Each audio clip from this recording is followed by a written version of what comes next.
Namaskar, I am Gauranga Chauhan. Not just my own school, I have trained 500 teachers. My books are used in 15 schools. The SI office has asked various schools to use my clean and green school SOP. My school YouTube has 5,000 views. I share TLM daily on WhatsApp. I help to build students park in 8 schools. I am a RP trainer for SSM. My research on increasing students enrollment in government schools is helping teachers. NEP 2020 says teachers are nation builders. I create teachers. Knowledge grows when shared. Jai Hind. রায়গঞ্জের বিশিষ্ট শিক্ষক শিক্ষিকাদের নিয়ে কাঞ্চনপল্লী প্রাথমিক বিদ্যালয় সরকারি বিদ্যালয়ে ছাত্রছাত্রী বৃদ্ধি বিষয়ে একটি কর্মশালার আয়োজন করা হয়। 2026-এর শিক্ষাবর্ষ শুরুর প্রায় 2 মাস হয়ে গেলেও উত্তর দিনাজপুর জেলার সরকারি 2-1টি স্কুল বাদ দিলে অধিকাংশ স্কুলেরই গড় ভর্তি 20 থেকে 25 জন করে। কোনো কোনো স্কুলে একটি বাচ্চাও এখনো ভর্তি হয়নি। বেশিরভাগ অভিভাবকরা তাদের ছেলেমেয়েদেরই গ্রামগঞ্জে শহরে গজিয়ে ওঠা বেসরকারি বাংলা বা ইংরেজি মাধ্যমের বিদ্যালয়গুলিতে ভর্তি করাচ্ছেন। ফলে সরকারি মাধ্যমের বিদ্যালয়গুলো আগামী দিনে থাকবে কিনা সেই বিষয়ে সকলে বেশ উদ্বিগ্ন। ছাত্রছাত্রীর সংখ্যার অভাবে সারা দেশে সরকারি স্কুল যেখানে 89,000 বন্ধ হতে চলেছে, সেখানে বেসরকারি স্কুল 2022 থেকে 2025-এ মাত্র 3 বছরে 20% বৃদ্ধি পেয়েছে। এই ভয়ানক পরিস্থিতিকে সামাল দেওয়ার জন্য শিক্ষারত্ন প্রাপক শিক্ষক গৌরাঙ্গ চৌহানের লেখা বই সরকারি বিদ্যালয় ছাত্রছাত্রীর সংখ্যা বৃদ্ধির উপায়, যা কিছুদিন আগে উত্তর দিনাজপুর জেলার বই মেলায় বাংলা, ইংরেজি এবং হিন্দি 3 ভাষায় প্রকাশিত হয়েছিল। সেই বইয়ের PDF কপি সকল শিক্ষক শিক্ষিকা এবং বিদ্যালয়গুলির জন্য হোয়াটসঅ্যাপ মাধ্যমে দিয়ে দেওয়া হয়েছে। দেশের বিভিন্ন রাজ্য ছাত্র সংখ্যা কমার কারণে সরকারি বিদ্যালয়গুলোকে কিভাবে মার্জ করে দিচ্ছে, ফলে কর্মসংস্থান যেমন কমছে তেমনি সরকারি বিদ্যালয়গুলির গ্রহণযোগ্যতা কমছে, সেই বিষয়েও একটি ভিডিও প্রকাশ করা হয় এই কর্মশালায়। উত্তর দিনাজপুর জেলায় যে সকল বিদ্যালয়গুলি স্কুল ছাত্রছাত্রী সংখ্যার অভাবে ধুঁকছে, সেই বিদ্যালয়গুলি যদি এই বইয়ের লেখা ছোট ছোট পদ্ধতিগুলো নিজ নিজ বিদ্যালয়ে প্রয়োগ করে, তাহলে কাঞ্চনপল্লী প্রাথমিক বিদ্যালয়ের মতো যেভাবে মাত্র 2 বছরে 15টি ছাত্রছাত্রী থেকে 200 ছাত্রছাত্রীতে পৌঁছে গিয়েছে এবং এই বছর এখনো পর্যন্ত 100টি শিক্ষার্থী ভর্তি করতে পেরেছে, সেভাবেই অন্যান্য বিদ্যালয়গুলো পুরনো স্বভূমিকায় ফিরতে পারবে। যেমন তেমন সব বিদ্যালয়গুলিতে ভালো ছাত্র এবং ছাত্রী সংখ্যা রয়েছে, সেই বিদ্যালয়গুলিও বেসরকারি বিদ্যালয়গুলিকে পিছনে ফেলে তাদের শীর্ষস্থান ধরে রাখতে পারবে। তাই এই বইয়ের PDF সফট কপি প্রত্যেকটি বিদ্যালয়ের শিক্ষক শিক্ষিকাদের কম্পিউটারে বা মোবাইলে পড়ে জানার জন্য দেওয়া হয়েছে। জেলার বিশিষ্ট শিক্ষক শিক্ষিকাদের নিয়ে যেখানে সরকারি বিদ্যালয় বন্ধ হবে বা ছাত্রছাত্রী সংখ্যা কমবে, সেই বিদ্যালয়গুলিকে সাহায্য করবার জন্য এই ধরনের কর্মশালা চলবে লাগাতার। আজকে কাঞ্চনপল্লী প্রাথমিক বিদ্যালয়ে রায়গঞ্জের বিশিষ্ট শিক্ষক শিক্ষিকাদের নিয়ে সরকারি বিদ্যালয়ে ছাত্রছাত্রী সংখ্যা বৃদ্ধি বিষয়ক একটি কর্মশালা আমরা করলাম। আমরা কাঞ্চনপল্লী প্রাথমিক বিদ্যালয়ে এই কর্মশালার মূল উদ্দেশ্য, কাঞ্চনপল্লী প্রাথমিক বিদ্যালয়ে 15টি স্টুডেন্ট ছিল এক সময়, 2-3 বছরের মধ্যে এখন 250-এর উপরে স্টুডেন্ট হয়েছে। তো কিভাবে করে ছাত্রছাত্রী সংখ্যা বৃদ্ধি করা যায় সেই বিষয়ে বইমেলাতে একটি বই প্রকাশ করা হয়েছিল, how to increase students government schools. এই বইটির PDF কপি আমরা আজকে জেলা জুড়ে আমরা ছেড়ে দিচ্ছি, কারণ আমরা দেখতে পাচ্ছি রায়গঞ্জ শুধু নয়, উত্তর দিনাজপুর শুধু নয়, পশ্চিমবঙ্গ এবং গোটা দেশ জুড়ে যেভাবে করে ছাত্রছাত্রীর সংখ্যা দিন দিন সরকারি স্কুলে কমে যাচ্ছে এবং বেসরকারি স্কুলগুলো বেড়ে যাচ্ছে এবং স্কুলগুলো বন্ধ হয়ে যাচ্ছে। প্রায় 89,000-এর উপরে স্কুল গোটা দেশে বন্ধ হতে চলছে। সেই জন্য এটি 3টি ভাষাতেই এই PDF কপি দেওয়া হয়েছে। প্রতিটি বিদ্যালয়ে তাদের ডিজিটাল বোর্ডে বা কম্পিউটারে সেই PDF থাকবে, বইটি থাকবে।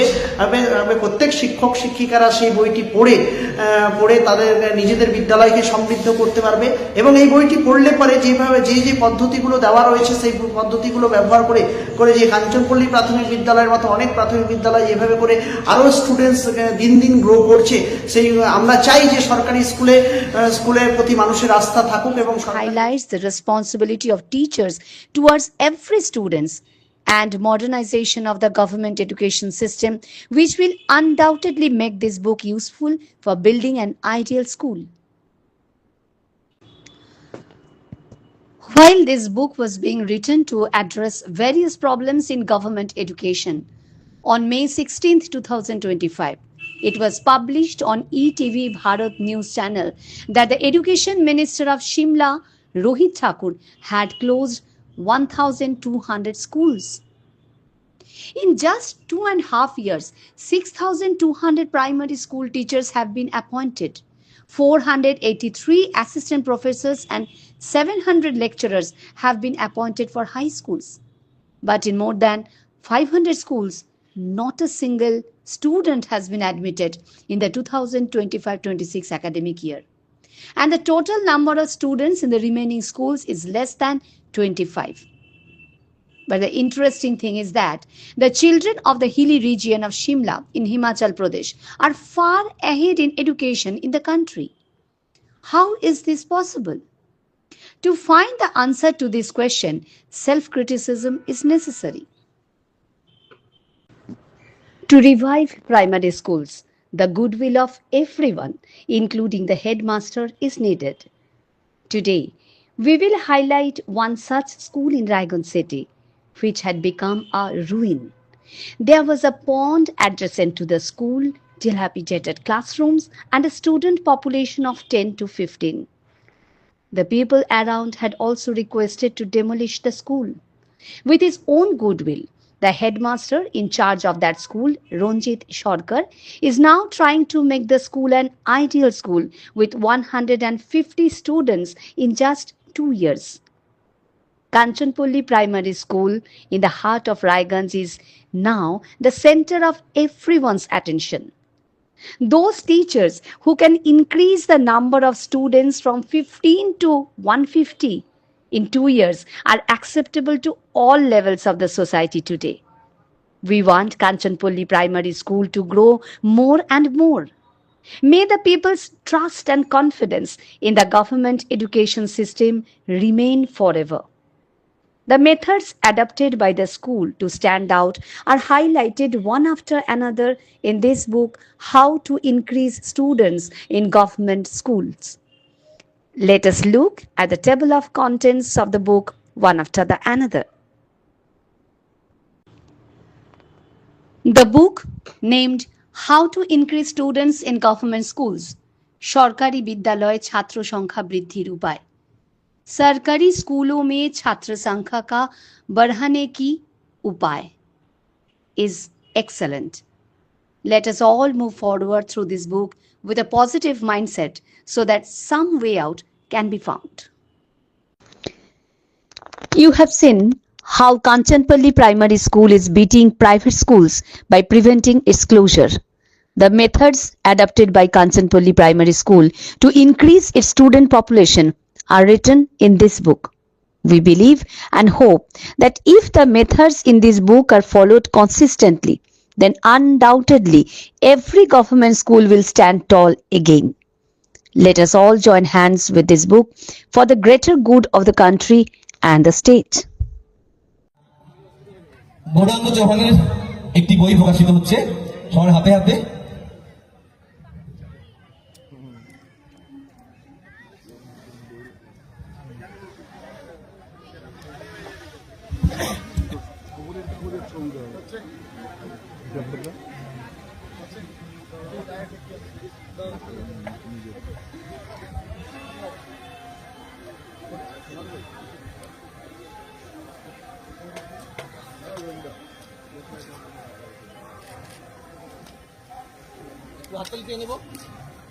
আজ উত্তর দিনাজপুর 31তম জেলা বই মেলায় আমার লেখা বই how to increase students in government school, সরকারি বিদ্যালয় ছাত্র সংখ্যা বৃদ্ধির উপায়, এই বইটি প্রকাশ করা হলো। প্রকাশ করলেন আমাদের গ্রন্থাগার মন্ত্রী সিদ্দিকুল্লাহ চৌধুরী সাহেব এবং উপস্থিত ছিলেন আমাদের জেলার মন্ত্রী গোলাম রাব্বানী সহ করিম চৌধুরী সাহেব বিধায়ক এবং আমাদের এখানকার জেলা বইমেলার যুগ্ম সম্পাদক কানাইয়ালাল আগারওয়াল মহাশয়, মিনাজ আরফিন এবং ডিএলও সাহেব সকলের ব্যক্তিদের উপস্থিতিতে এই বইটি উদ্বোধন করা হলো। উত্তর দিনাজপুর জেলা শুধু নয়, গোটা পশ্চিমবঙ্গ এবং সমগ্র ভারতবর্ষ জুড়ে যেভাবে করে ছাত্রছাত্রীরা বিদ্যালয়গুলো থেকে কমে যাচ্ছে, কীভাবে কমে যাওয়ার ফলে সরকারি বিদ্যালয়ে ছাত্র সংখ্যা কমে যাওয়ার ফলে বিদ্যালয়গুলো অনিশ্চয়তার মধ্যে ভুগছে। আগামী দিনে বিদ্যালয়গুলো থাকবে কিনা, এমনকি বিভিন্ন রাজ্যে প্রতি বছর বিদ্যালয় কমে যাচ্ছে, বিদ্যালয় উঠে যাচ্ছে। এই জায়গাটায় এই বইটি খুব প্রাসঙ্গিক। এই বইটি থেকে পড়লে পরে বিদ্যালয় টিচার্সদের জন্য এই বইটি আমরা করেছি, শিক্ষানুরাগীদের জন্য করেছি, যা করলে পরে একটি বিদ্যালয়কে সুন্দর করে সাজিয়ে তোলা যায় এবং দিন দিন ছাত্র সংখ্যা বৃদ্ধি পাবে। এই কয়েকটি সুন্দর সুন্দর টিপস এর মধ্যে দেওয়া রয়েছে। এই বইটি প্রত্যেক বিদ্যালয়ের সরকারি বিদ্যালয়গুলোর উন্নতিতে কাজ দিবে এবং এই বইটি 3টি ভাষাতে লেখা হয়েছে, ইংরাজি, হিন্দি এবং বাংলা ভাষা, 3 ভাষাতেই লেখা রয়েছে। গোটা ভারতবর্ষ জুড়ে সমস্ত পাঠক এই বইটি পড়তে পারবে, টিচার্সরা পড়তে পারবে। ছাত্র সংখ্যা যেভাবে করে দিন দিন কমছে সেই ছাত্র সংখ্যা ধরে রাখা, ছাত্র সংখ্যা আর বেসরকারি স্কুলে যাবে না বা ইংলিশ মিডিয়াম স্কুলের দিকে বা না গিয়ে সরকারি স্কুলেই পড়বে। সরকারি স্কুলের শিক্ষা ব্যবস্থাতে যেভাবে করে উন্নতির পথে নিয়ে যাওয়া যায় সেগুলো এই বইটি করা হয়েছে এবং আমাদের শিক্ষিকা, আমাদের অপরাজিতার কবিতা একটি বই প্রকাশিত হলো আজকে সেই বইটিও অবশ্যই পাঠকদের উৎসাহী করে তুলবে এবং এটিও আমাদের মঞ্চে উপবিষ্ট সমস্ত ব্যক্তিবর্গের উপস্থিতি হলো এবং ছাত্রছাত্রীদের জন্য আগামী দিনে যে ছোট গল্প, সেই গল্প আমাদের দিদিমণি শিক্ষিকা লিখছেন, সেই বইও আগামী দিনে প্রকাশিত হবে। আমরা সকল পাঠককে এবং সমস্ত বিদ্যালয়গুলোকে অনুরোধ করব, জানাবো যে এই বইটি যেন সকলে সংগ্রহ করে এবং বইটি যেন সকলে পড়ে। প্রত্যেক যে সমস্ত স্কুলে বিদ্যালয়গুলোতে 10টা থেকে 20টা 50টা বাচ্চা থাকছে বা বাচ্চা থাকছে না, বাচ্চারা বেসরকারি স্কুলে যাচ্ছে, সেগুলো বন্ধ হয়ে যাবে এবং সরকারি স্কুলে ছাত্রছাত্রীরা ফিরে আসবে, এই আশা রাখছি।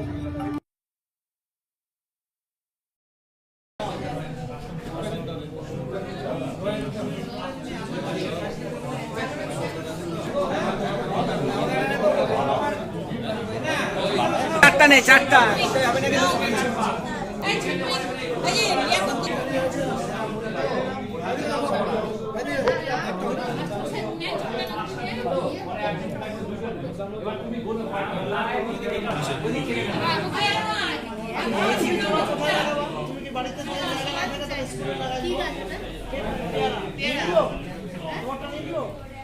স্কুলের জন্য